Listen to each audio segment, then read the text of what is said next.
Hello, it's your guy man, mathematics teacher. Do you know you can teach yourself mathematics and be very good at it with little support from the teacher? Yes, it's possible. And I tell you the step-by-step approaches to that. One of the things you have to pay attention to is the fact that mathematical concepts are interrelated. That is one.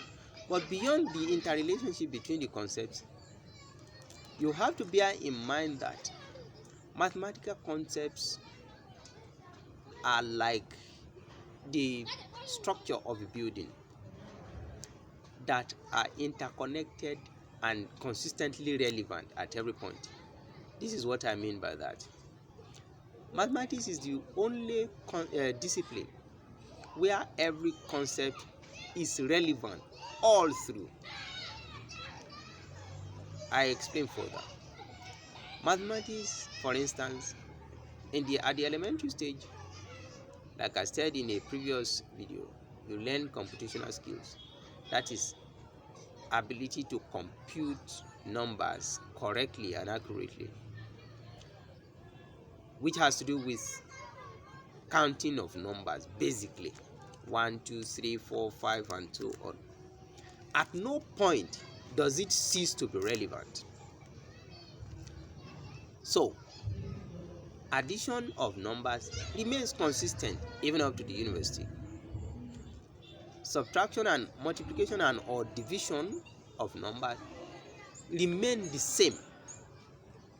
So one of the challenges I have identified with candidates is that when a candidate leaves a particular grade level and moves to another one, say for instance from primary 3 to 4, or more distinctly primary school and transit to secondary school, there is this natural assumption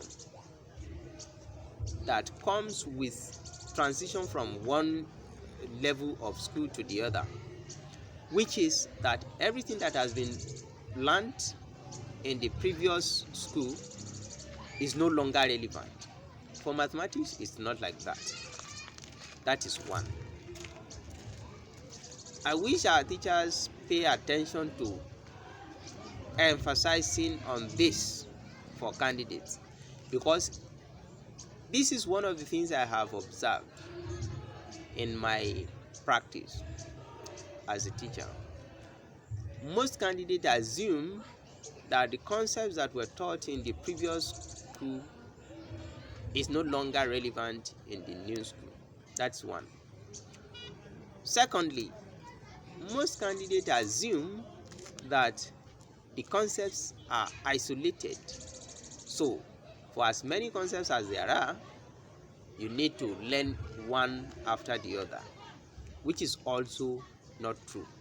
Mathematical concepts, one, remain relevant from elementary school to tertiary. That's one. Secondly, the concepts are interrelated. That is two. Thirdly, no matter how seemingly complex a mathematical problem is, there would always be a hint where you start and solve gradually to the end. That is three. Four, it is important that when you have, say, in circle theorem, for instance, an inscribed circle, these shapes that are involved in the compound shape do not lose their identity simply because they have been inscribed in a circle. So your understanding of such problem would depend on how much you understand the shape on its own. So these are some of the things that need to be emphasized. And when you pay attention to this, you are going to find it easier to learn mathematics with ease, with little or no assistance from the teacher, as long as you have textbooks to work with. This is one of the advocacies I have brought forth that I have observed that nobody seems to be talking about. Let us embrace the I can do spirit, and let us demystify mathematics together. We will all be better for it. Thank you and have a nice time.